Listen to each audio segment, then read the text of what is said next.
In this 10x nonprofit video, I want to focus on the gold, the pinnacle, what it's all about, which is impact. The whole focus of a nonprofit or any other enterprise is to have a certain impact. And so measuring that impact is critical. And it's also something that's fairly difficult and which has a fair amount of debate around it. And so the impact that is aimed at is sustainable well-being. And so what is that? Well, first of all, it has a variety of dimensions. We have, financial, social, emotional, logistical, cultural, practical, physical, physical health, mental. So we have all of the different dimensions. And then we have a sense of well-being, which is to some extent subjective. But one of the things that is pretty concrete is the impact on human needs, as Abraham Maslow has kind of characterized them. That every human being in the history of the species has a need for survival. The basic physical resources, of heat and food and medicine and a safe legal shelter to survive.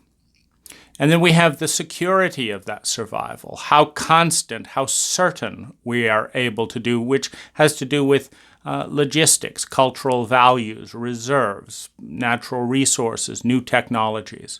So how secure we are in that survival. Next comes love and belonging. The need to feel loved, valued, to belong. And again, this is a feeling, but it is a feeling that we have when we feel seen, in part when our needs are allowed, when our needs are provided, we feel a sense of love and belonging. When we are understood and accommodated in our uniqueness, we have a sense of love and belonging. When we can share our emotions and our feelings are valued, we have a sense of love and belonging. When we are physically safe to be the people we are, for example, a gay person in an arena that is being imprisoned, treated poorly, shamed, etc., will not have a sense of love and belonging the way they will in a location in a country in which they are understood, anticipated, welcome, and appreciated. So after love and belonging comes self-esteem, which is the sense of liking oneself, respecting oneself, which is often an externalization of the behavior and the treatment we've received. Highly abused children do not have self-esteem. They have internalized the lack of esteem expressed to them by their protectors and providers. So self-esteem is often an internalization of the treatment that we receive, which is why when you facilitate survival, when you ensure and facilitate survival, when you support the security of that survival, when you help someone to feel welcome and that they belong, that this gives rise, this is the treatment of love, of well-being, that creates a sense that I matter, that I'm valuable, of self-esteem, which in turn, the message that I value naturally leads to the ability to develop valuable skills. If you have no value, why would you develop valuable skills or even think that that makes sense or is a logical possibility? But when you understand that you have value, then it is consistent with that understanding to develop valuable technology, valuable skills, which in turn, once you develop those valuable skills and technology, to what? Invest and share in the community, which in turn leads to a sense of abundance, a sense of wealth and resourcefulness, which in turn is what facilitates the safety of the human animal moving to human being, moving to transcendent individual, to reach beyond the ego, reach beyond the individual, and to matter in a larger sense, to think about the species, the country, the community, the family in a larger sense. That abundance, there is enough for me, and I am more than just a lone individual. I am a part of a species. I am a part of a community. So these needs very much build on one another and lead to fulfillment, which is why they are a hierarchy of human needs.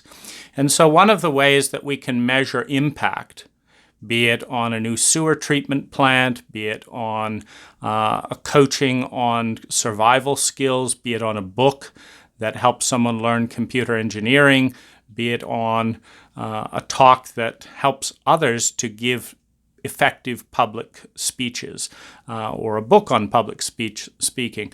What we can do is we can measure impact in its interaction with human needs. That if we provide a service, a piece of data, a piece of media, an experience, a resource, that helps someone who is not surviving move into the category of survival, that's saving someone's life, that this is level one in meeting the need. That if we can move someone from survival into security, into sustainable survival, that this is level two.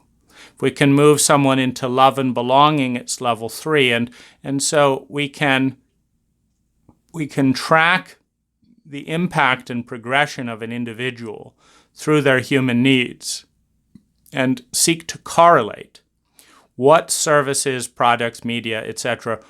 is being provided by our nonprofit versus the other resources available, so that we can have a sense of the significance of our impact per dollar and per hour invested in creating that impact.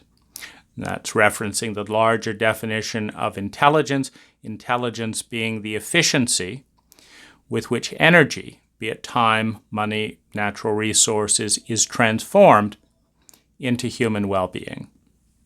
So this is the first way of measuring impact. And it, of course, requires active participation with the recipient of the energy, of the service, of the book. And this participation, in turn, develops a skill, the skill of intelligence, which is the correlation of behavior, media, resources, money, the correlation of energy and its impact. Because truly one of the most powerful skills that we can teach an individual is what of all the things in your life provide the most sustainable positive impact on your life per minute of time that you invest in them, per dollar that you spend on them. Once that information is crystallized into a pattern that is clear, it invariably leads to more intelligent behavior. And so the very act of participating with a recipient in a nonprofit to measure impact simultaneously teaches the skill of intelligence and teaches the skill of intelligence. Because for a nonprofit to understand that this service costs $40,000 per person and leads to 10% sustainable increase in well-being, And this other service costs $10 and leads to 20% increase in sustainable well-being. To understand that clearly through data as a nonprofit and continue to spend more money building the $40,000 service and not changing the allocation of resources to invest more in the $10 product book service is an expression of absurdity, not of intelligence. And so this teaching and this informing, this attuning of impact per unit of energy invested is a profound transformation, a profound skill for both nonprofit and individual. The second metric to use is more intuitive, more emotional, more subjective. And it is the question, what percentage of your well-being what percentage has your well-being increased or decreased as a result of this interaction? So if someone visits a website and spends 30 minutes, has their well-being increased or decreased, and by what percentage? 1. And 2, how long is that anticipated to last? Now, in an attention-grabbing culture, it may last much less, particularly for a piece of media, than in a media-starved culture, where every sentence might be savored for weeks or months. But this anticipation of duration and the percentage of well-being is another way that we can get to the question of what is our impact towards the ultimate goal of sustainable well-being. And the last bit is,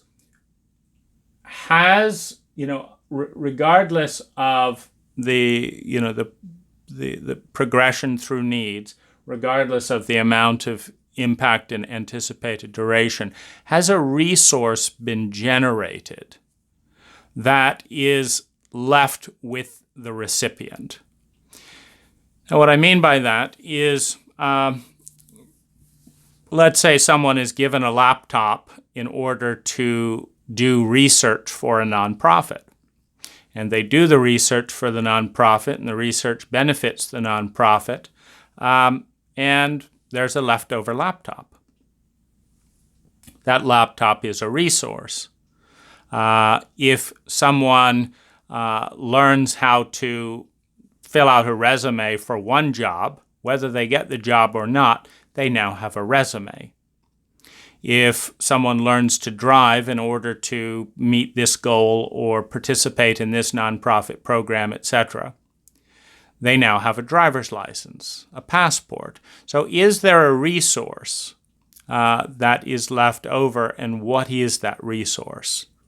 And finally, does the individual know how to leverage that resource to create more well-being? What are some of the ways that this now permanent resource can be used to create well-being? Now, again, this is a participatory teaching exercise because it's teaching the nonprofit who's receiving this data what the thought processes are and what someone does and does not understand about the use of a resource. For example, someone might say, well, I could sell the laptop and get food, but not list the fact that they could keep the laptop and do virtual assisting work and buy food permanently. And so knowing what the recipient does and does not understand about the use of resources is useful. But similarly, the individual who might not take the time to brainstorm all the different ways that they could use the resource becomes inspired. Because if they write down 5 ways they could use a laptop or 5 ways they could use a passport, etc., to create well-being, they are much more likely to choose one of the things that they wrote down. And so what this is doing in terms of a 10x transformation of the holy grail of any nonprofit, which is to have measurable positive impact, is one, it is providing a framework of measurement.